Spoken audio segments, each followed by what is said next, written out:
ஒரு முற்காலத்தில் மலைகளின் நடுவே அமைந்த ஒரு அழகான கிராமம் இருந்தது. அந்த கிராமம் இயற்கை வளங்களால் பெருகியிருந்தது. மக்களும் சீராக வாழ்ந்து வந்தனர்.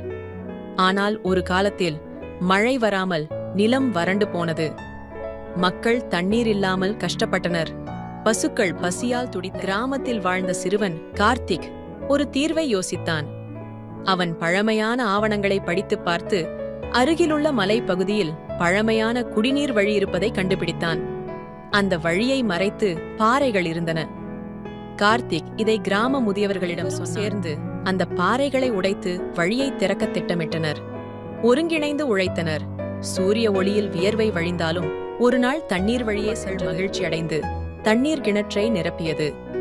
ஒற்றுமை வெற்றி கொடுக்கும் என அனைவரும் உணர்ந்தனர். கார்த்திக் மகிழ்ச்சியுடன் அனைவரின் பாராட்டையும் பெற்றான். இது கிராமத்தின் உழைப்பும் ஒற்றுமையையும் கொண்டாடும் சிறிய கதை.